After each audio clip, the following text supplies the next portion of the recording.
बिस्मिल्लाहिर्रहमानिर्रहीम। अस्सलामु अलैकुम वरहमतुल्लाहि वबरकातुहू। मोहतरम जनाब वसीम कुरैशी साहब, जो सूरत पूर्व के 159 कॉन्स्टिट्यूंसी के मजलिस इत्तेहादुल मुस्लिमीन के उम्मीदवार हैं, मेरी इज्जतदार माँ और बहनों, दाइस पर बैठे हुए मोअज़्ज़िज़ उलमाए कराम, मशाइखीन उज़्ज़ाम, मोहतरम जनाब वारिस पठान साहब, साबिक़ा रुकन असम्बली एक्स एमएलए मुंबई, मोअज़्ज़िज़ हाज़रीन इकराम, मेरे गयूर नौजवान साथियों, आप तमाम का बेहद शुक्रिया कि आपने अपना कीमती वक्त निकालकर आज के इस इंतखाबी जलसे में शिरकत की। और आप जानते हैं कि वसीम कुरैशी मजलिस के उम्मीदवार हैं और मजलिस पार्टी का इंतखाबी निशान सिंबल पतंग है। तो मैं आप तमाम से ये गुजारिश रिक्वेस्ट कर रहा हूं कि पहली तारीख के दिन आप सुबह के अवलीन वक्त में अपने घर से निकलकर अपने आप को मुत्तहिद करके पतंग के निशान पर बटन दबाकर आप अपने इत्तेहाद को कामयाब करिए, अपने सियासी शऊर का सबूत दीजिए। मैं हमारे दलित भाइयों का शुक्रिया अदा करता हूं कि उन्होंने बड़ी तादाद में यहां पर आकर हमको हमारा मान सम्मान किया और इस बात का हमको तयख्खुन दिया कि इस विधानसभा से सूरत पूर्व से वो तमाम मिलकर वसीम कुरैशी साहब को यहाँ का नया एमएलए और विधायक बनाएंगे। मैं हमारे दलित भाइयों को, हमारे वंचित भाइयों को, आदिवासी भाइयों को और ओबीसी भाइयों को बताना चाहूंगा कि कानून भारत के प्रधानमंत्री नरेंद्र मोदी की सरकार ने बनाया और जब वो कानून बन रहा था 2019 के चुनाव से पहले, जिसको कहा गया कि ये इकोनॉमिक वीकर सेक्शन के नाम पर 10% रिजर्वेशन इकोनॉमिक वीकर सेक्शन के लोगों को मिलेगा, मैंने पार्लियामेंट में खड़े होकर उस कानून की मुखालिफत की और उस वक्त भी कहा था कि ये भारत के संविधान से एक धोखा है, एक फ्रॉड मोदी सरकार कर रही है, ये बाबा साहेब अम्बेडकर के ख्वाबों को चूर कर रही है। इस तरह का कानून बनाकर मैं ना सिर्फ गुजरात बल्कि पूरे भारत के हमारे दलित, आदिवासी और ओबीसी सेक्शन के भाइयों और बहनों को बताना चाहूंगा कि इस कानून के जरिए बीजेपी ने, भाजपा ने जो इकोनॉमिक वीकर सेक्शन के नाम पर कानून बनाया, वो ईडब्ल्यूएस का कानून नहीं है बल्कि वो अपर कास्ट का कानून बनाया गया। मुझसे लोग पूछते हैं कि ओवैसी तुम जज्बाती तकरीर करते हो। मैं मिसाल देकर आपको बता रहा हूं अपने दलित भाइयों को, आदिवासी भाइयों को और ओबीसी भाइयों को, ये दो बॉटल आपके सामने हैं, ये दो बॉटल आपके सामने हैं। ये एक बॉटल में शेड्यूल कास्ट भाइयों को मिलेगा 17% और शेड्यूल ट्राइब भाइयों को शायद 7% मिलेगा और ओबीसी भाइयों को 27% मिलेगा इस एक बॉटल से। और इस बॉटल से 10% हिस्सा मिलेगा अपर कास्ट के लोगों को इकोनॉमिक वीकर सेक्शन ग्राउंड के नाम पर। अब गुजरात के दलित भाइयों को, आदिवासी भाइयों बहनों को और ओबीसी के हमारे जिम्मेदारों को सोचना है कि एक बॉटल से 3 लोगों को अपना हिस्सा मिलना है और मोदी सरकार ने एक बॉटल से 10% इकोनॉमिक वीकर सेक्शन के नाम पर रिजर्वेशन दे दिया। अब आप बताइए कि कौन आपका हमदर्द है, कौन आपसे आपका हक छीनना चाह रहा है। और इसीलिए मैंने उस वक्त पार्लियामेंट में कहा था कि कानून बाबा साहिब अम्बेडकर के ख्वाबों को चूर करेगा। ये कानून भारत के आईन के ऊपर एक फ्रॉड है और इसी कानून को सुप्रीम कोर्ट ने पास किया, अपहेल्ड किया, और सुप्रीम कोर्ट के एक जज साहब ने, जिसका नाम जस्टिस पारदीवाला साहब है, उन्होंने पैराग्राफ नंबर 185 पर लिख दिया कि इस कानून को जो मोदी सरकार ने बनाया, मुस्तकबिल में पूरा रिजर्वेशन खत्म हो जाएगा। Caste based reservation will go away. तो मैं हमारे भारत के दलित भाइयों बहनों से, गुजरात के दलित भाइयों बहनों से, आदिवासी भाइयों बहनों से, ओबीसी समाज के तमाम भाइयों और बहनों से अपील कर रहा हूं कि समझो इस बात को, ये दो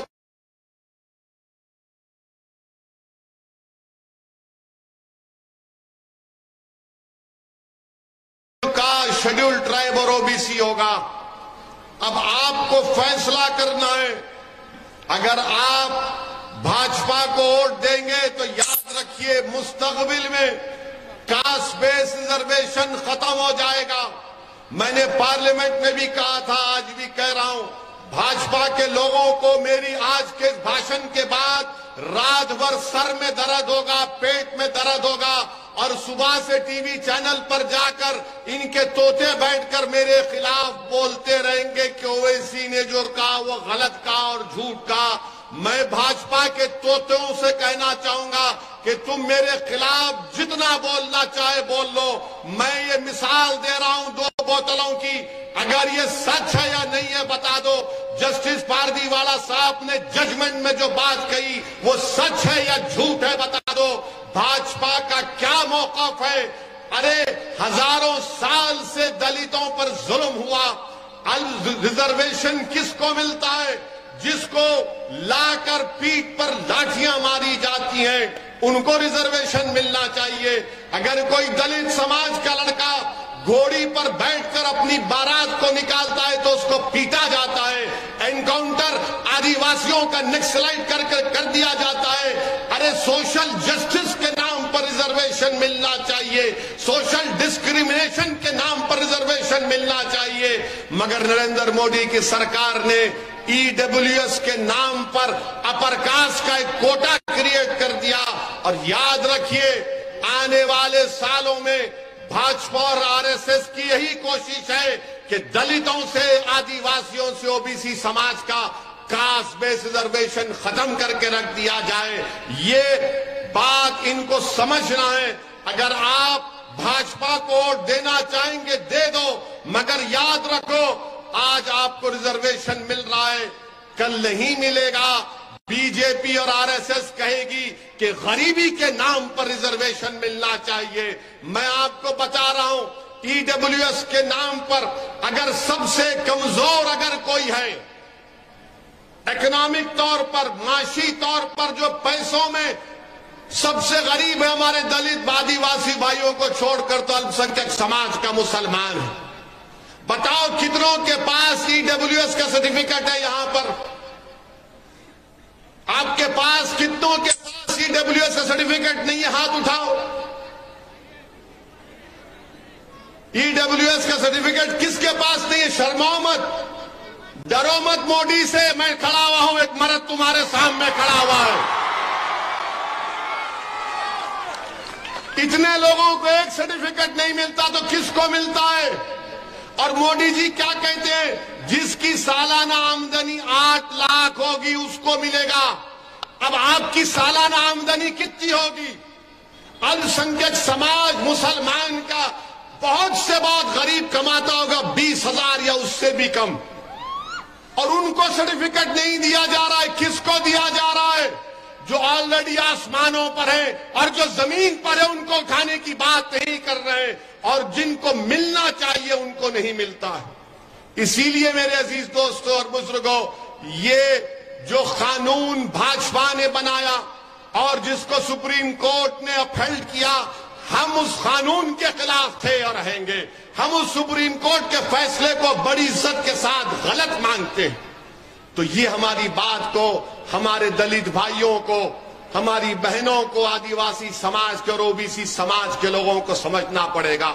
यानी ईडब्ल्यूएस में 8 लाख सालाना आमदनी रिजर्वेशन मिलेगा, और वो दलित बच्चा, उसको स्कॉलरशिप मिलना है तो उसकी बाप की सालाना आमदनी 2.5 लाख होनी चाहिए।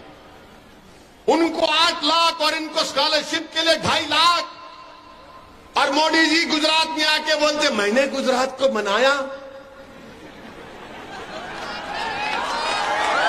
मैंने गुजरात को बनाया। मैं तो कहूंगा मोदी जी आपने सबको बना दिया,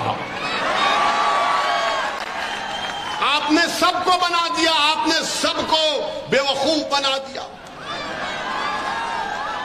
आने 2014 में भारत के प्रधानमंत्री जब यहां गुजरात के मुख्यमंत्री थे, उन्होंने कहा था गुजरात में बाहर से पैसा आएगा ब्लैक का और हर एक के अकाउंट में 15-15 लाख डाल दिया जाएगा। बोला था ना, 2 करोड़ नौकरी सबको दी जाएगी। भाइयों बहनों, चाय पी पी कर झूठ बोला भारत के प्रधानमंत्री ने।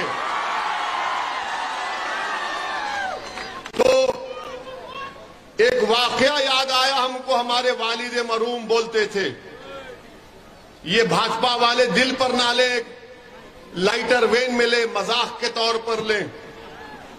एक बादशाह था, बादशाह के दरबार में कोई गया तो उसने बहुत अच्छा गाना गाया। तो बादशाह ने कहा क्या गाया तूने? बादशाह ने चाय पी और बादशाह ने चाय पीकर कहा इसको 10 सोने की अशरफी दे दो। वो फिर और अच्छा गाया तो बादशाह ने और चाय पी और चाय पीकर कहा इसको 1 घर दे दो। फिर उसने और अच्छा गाया तो बादशाह ने कहा इसके बेटे को नौकरी दे दो। उसने और अच्छा गाया तो बादशाह ने और चाय पी और कहा कि इसके अकाउंट में 15 लाख रुपए डाल दो। चुनाव उसके बाद 1 दिन, 2 दिन, 4 दिन, 5 दिन हो गए। वो बेचारा जो उसको 100 सोने की अशरफी का वादा, उसके बेटे को नौकरी का वादा, उसके अकाउंट में 15 लाख, वो बादशाह के पास गया। बादशाह, मैंने तो आपको चाय पी, आपने चाय पी पी कर कहा था, मैंने गाना भी गाया, आपने ऐलान किया। तो बादशाह ने कहा वो बात गई, खत्म हो गई। बोले कैसे? तूने गाकर खुश किया, मैंने ऐलान करके खुश कर दिया तेरे। ये मामला चल रहा है नहीं है? सही बात है ना? बिल्कुल दिल पे लगी, दिमाग पे पहुंच गई। अच्छा, अब दूसरा ले लो। ये भाजपा एक है तो पीछे कांग्रेस और वो एक छोटा रिचार्ज दिल्ली का भी आ गया।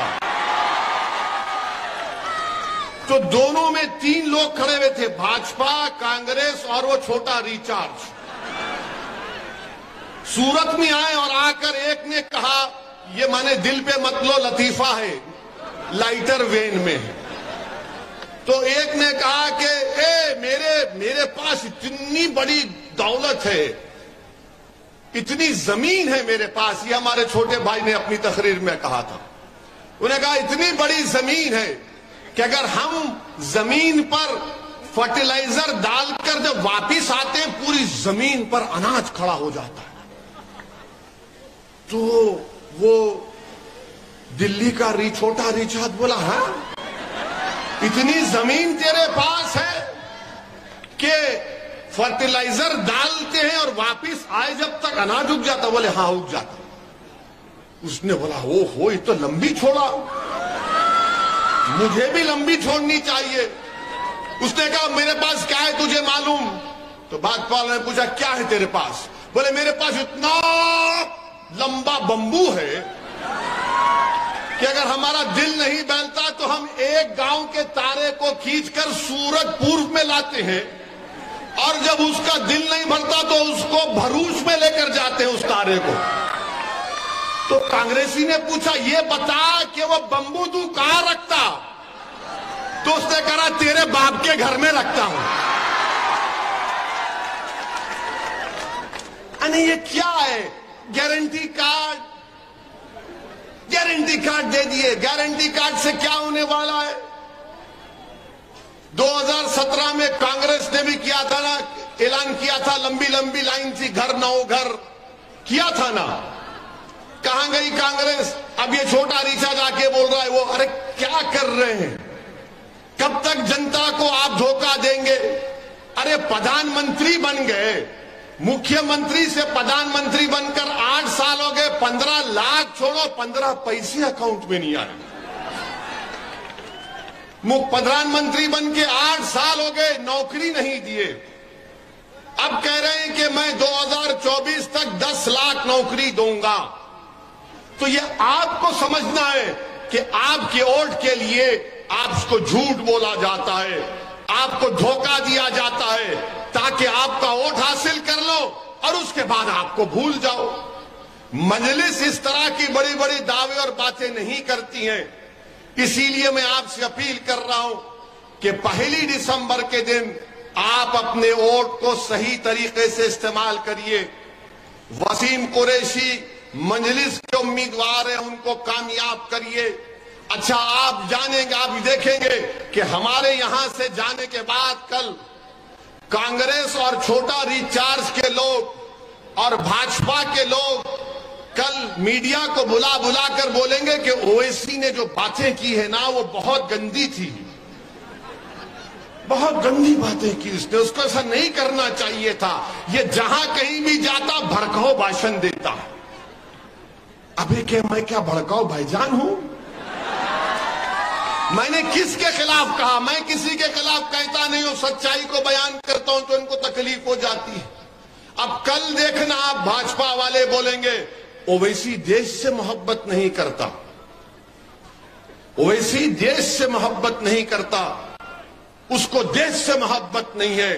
कांग्रेस बोलेगी कि ओवैसी बीजेपी को जिताने के लिए चुनाव लड़ता है, और ये छोटा रिचार्ज बोलेगा ओवैसी देश का दुश्मन है।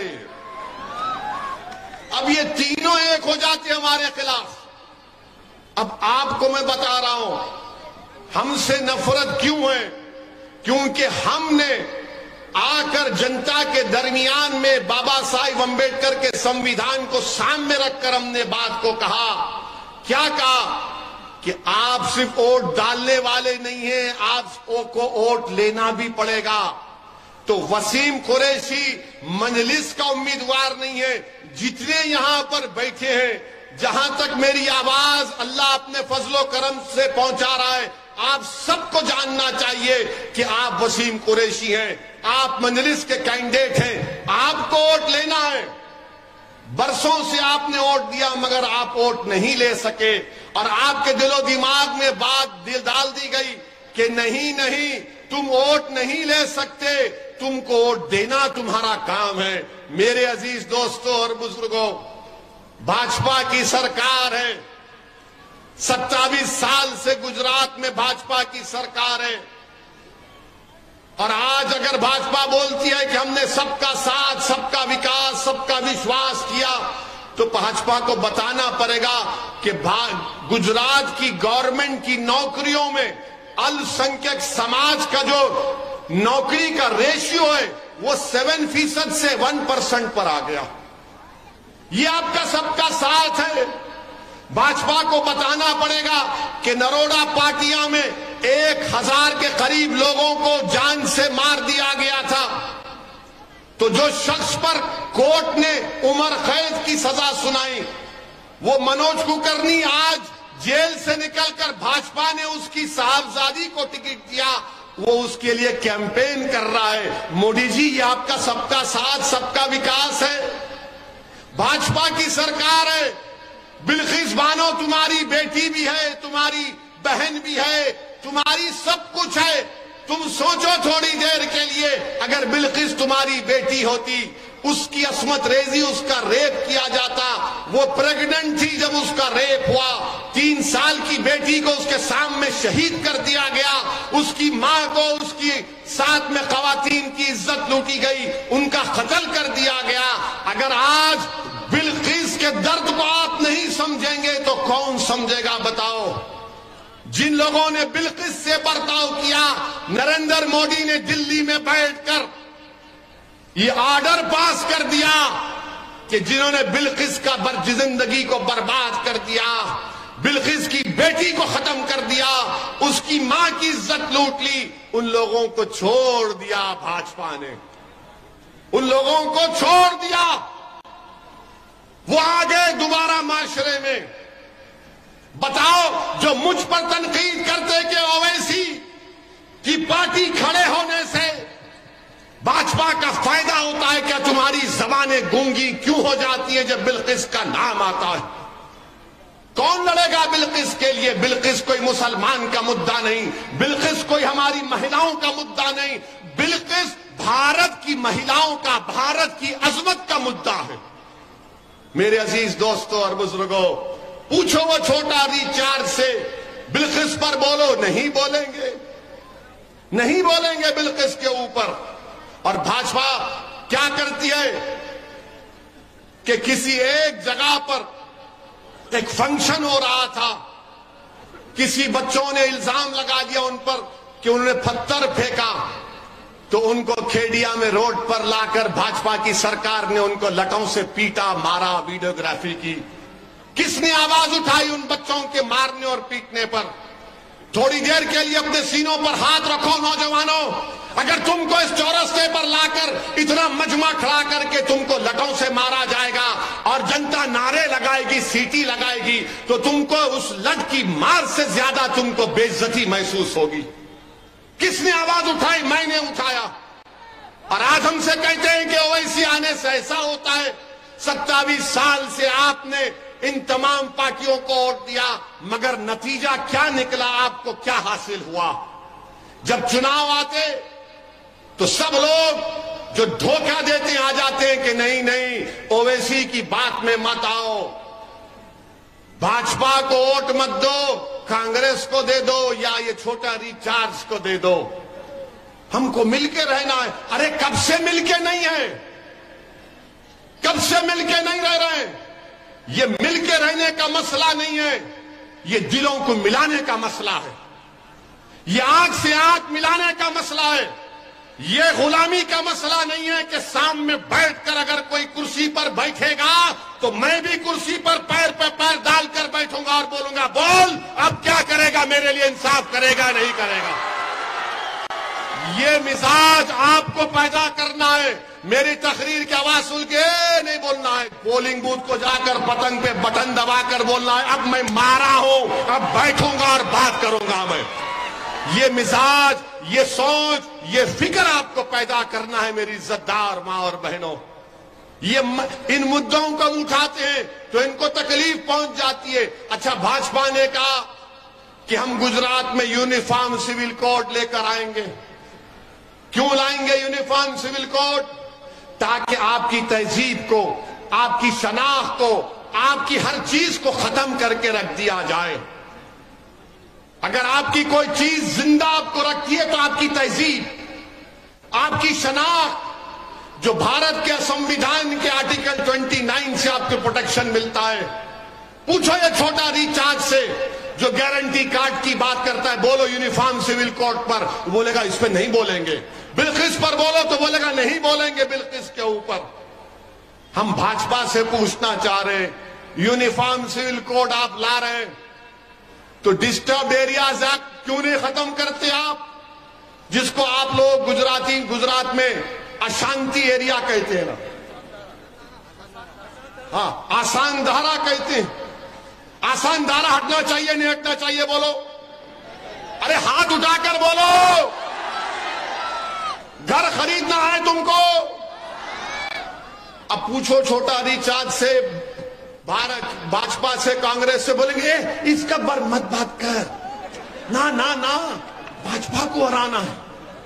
अरे ये छोड़ो, हम आएंगे तो करेंगे। अरे तुम आ ही नहीं रहे हो 27 साल से, हम आएंगे तो करेंगे। अरे ये दूल्हे की बारात आती नहीं है, आ रहा है दूल्हा, कहां है दूल्हा? 27 साल से भाजपा जीत रही है और आपको डरा कर आपका वोट ले रहे हैं। ये डिस्टर्ब एरियाज एक्ट खत्म होना चाहिए। मगर भाजपा बोलती यूनिफॉर्म सिविल कोड। कैसे यूनिफॉर्म सिविल कोड और डिस्टर्ब एरियाज एक्ट रहेगा एक साथ? गुजरात में अगर कोई अपना धर्म परिवर्तन करना चाह रहा है, जो भारत के संविधान में फ्रीडम ऑफ रिलीजन जिसको बाबा साहिब अम्बेडकर ने दिया, बगैर सरकार के परमिशन के नहीं लिया जा सकता। मेरे अजीज दोस्तों और बुजुर्गों, आप जानते हैं कि आपकी इस विधानसभा में यहां पर पूरब 159 में स्कूल नहीं है, 8वीं जमात के बाद कोई स्कूल नहीं है। अच्छा, मुझे यह भी बताया गया कि जो भाजपा के एमएलए हैं वो तो सिर्फ बोलते नहीं मैं इस इलाके में काम नहीं कराऊंगा, यहां पर रोटी नहीं मिला मेरे को, फिर क्यों बोलते सबका साथ, सबका विकास, सबका विश्वास, क्यों बोलते आप? और भाजपा बोलती नहीं हमको वोट नहीं मिला, हम काम नहीं कराएंगे। मैं आपको मेरी मिसाल बताता हूं। अल्लाह ने मुझे 2 मरतबा एमएलए बनाया, 4 मरतबा एमपी अल्लाह ने बनाया। हैदराबाद की जनता को सलाम। भाजपा के लोग जो मेरे खिलाफ काम करते हैं वो मेरे ऑफिस दारुस्सलाम को आकर मुझसे कहते ओवैसी साहब ये रोड बनाना है, गरीब अस्पताल में है, लेटर दो, हमको लोन दिलाओ। मैं उनका काम कराता हूं, एक लफ्ज उनसे नहीं कहता हूं, और मैं उनसे कहता हूं कि तुम मेरे खिलाफ काम करो, इलेक्शन में वोट मत दो, मगर मैं तुम्हारा एमपी हूं, मैं सबका एमपी हूं, मैं सिर्फ मुसलमानों का एमपी नहीं, मैं पूरे हैदराबाद के वोटरों का एमपी हूं। ये मिजाज पैदा करिए मोदी जी, खाली बोलने से कुछ नहीं होता भाइयों बहनों। सबका साथ, सबका विकास, सबका विश्वास, फिर चुनाव के बाद सबको बर्बाद और हम आबाद, हम रोजगार सब बेरोजगार। कैसे होगा मोदी जी ये? तो आपको कैसे विधायक की, ऐसी एमएलए की जरूरत है जो आपकी विधानसभा के लिए सबको एक नजर से देखकर आपका काम करवाए। क्या जुल्म है कि बगैर कानून की कार्रवाई को, ड्यू प्रोसेस फॉलो किए, मजहबी इबादतगाहों को डिमोलिश कर दिया जाता है। बारिश होती है तो पानी जम जाता है और मोदी जी बोलते मैंने गुजरात बनाया। मोदी जी कभी आइए इस पूरब की सीट में आकर देखिए कैसा गुजरात आपने बनाया। हाँ मोदी जी, आपने गुजरात में एक चीज तो बनाई, हम आपको थाली मारकर शुक्रिया अदा करते हैं, आपने मोरबी का ब्रिज बनाया। आपने जरूर मोरबी का ब्रिज बनाया। 150 लोगों की मौत हुई, 50 बच्चे मर गए जिसमें 2 साल का बच्चा भी था। अच्छा, वहां से किसको टिकट दिया भाजपा ने? भाजपा ने किसको टिकट दिया? इतना पानी है, घुटने बराबर पानी, लोग पानी में चल के जा रहे हैं तो भाजपा का एक एमएलए ट्यूब लगा के, अबे घुटने बराबर पानी में ट्यूब, इतना डरता मौत से? हमको बोलना था मुंह पर से कूद जाते। और किया ना, तौफीक भाई ने, 2 लोगों ने जाने बचाई। इसको ये ट्यूब पहन के घुटने और पानी में तीर रहा है। ए वीडियो ले ले, पप्पा जी को दिखाना है, मोदी जी को टिकट मिलेगा। अरे घुटने बराबर पानी में तीर रहा है, उसको मोदी जी टिकट दे दिए। यानी 150 लोग जो मर गए उसका जिम्मेदार कौन? वो जो 2 साल का बच्चा मर गया उसके मां बाप को क्या कहा जाएगा? जो 50 बच्चे मर गए उनके मां बाप पर क्या गुजरती होगी? उस मां पर क्या गुजरती होगी जो 9 महीने अपनी औलाद को अपने पेट में पाला होगा? मेरे अजीज दोस्तों और बुजुर्गों, भाजपा के दौर में कीमतें आसमानों को छू रही हैं, तनख्वाहें कम हो रही हैं, पेट्रोल डीजल की कीमतें बढ़ रही हैं, हर चीज महंगी हो चुकी है। और भाजपा क्या कहती है? यूनिफॉर्म सिविल कोड लाएंगे। ये छोटा रिचार्ज बोलेगा, बिल्किस पे नहीं बात करेंगे, गारंटी कार्ड देंगे। अरे कार्ड की जरूरत नहीं है, जबान से बोलो। जो गरीब लोग आज गारंटी कार्ड को देखकर सोच रहे हैं, मैं आपको पैगाम देना चाह रहा हूं, यही दिल्ली की सरकार थी जब 2019 और 20 में कोविड शुरू हुआ था तो तबलीगी जमात को बदनाम करने वाला यह दिल्ली का मुख्यमंत्री था। यही शख्स था जिसने तबलीगी जमात पर झूठा इल्जाम लगाया और उसके बाद कोर्ट ने उसके इल्जाम को झूठा बना दिया। आप बताइए मेरे अजीज दोस्तों और बुजुर्गों, आपको ऐसे एमएलए की जरूरत है जो आपकी तकलीफ को बयान कर सके, जो आपके लिए लड़ सके, जो आपके मसाइल को उठा सके। हाँ, ये सब मेरी आवाज को पसंद नहीं करते, ये सब मुझसे नफरत करते हैं, चाहे कांग्रेस हो भाजपा हो। मगर याद रखो, मैं अगर आपके दरमियान में आया हूं तो इंशाअल्लाह आता रहूंगा जब तक अल्लाह अपने करम और फजल से मुझे जिंदा रखेगा। मैं सिर्फ चुनाव की हद तक नहीं आया हूं, मैं बार बार तुम्हारे दरमियान में आता रहूंगा। ये मेरी आवाज नहीं है, ये तुम्हारी दिलों में छुपी हुई आवाज को मैं अपनी जबान से बयान कर रहा हूं। जो बरसों से तुम्हारे दिलों में जो तड़प थी, उस तड़प को बयान कर रहा हूं। जो बुजुर्गों के दिलो दिमाग में उनके ख्वाब थे, उन ख्वाबों को पूरा करने की कोशिश मैं कर रहा हूं। जो नौजवानों की आंखों में आंसू थे, उनके आंसू पोंछने का काम मैं कर रहा हूं। हाँ, तुम अगर मेरी आवाज को दबाना चाहते तो दबा लो। हाँ, मेरी आवाज मेरी मौत से खत्म होगी, मगर मुझसे दुश्मनी करने वालों याद रखो, जब तक मैं जिंदा रखूंगा अल्लाह मुझे जिंदा रखेगा। मैं एक नहीं, ऐसे हजारों अल्लाह मुझसे ज्यादा काबिल लोगों को पैदा करेगा। गुजरात में आपको अपनी एक आवाज की जरूरत है, गुजरात में आपको अपनी एक आवाज की जरूरत है। कौन है तुम्हारी आवाज? क्या भाजपा तुम्हारी आवाज है? बोलो, क्या भाजपा तुम्हारी आवाज है? क्या कांग्रेस तुम्हारी आवाज है? क्या दिल्ली का वो मुख्यमंत्री तुम्हारी आवाज है? कोई तुम्हारी आवाज को सुनने तैयार नहीं है।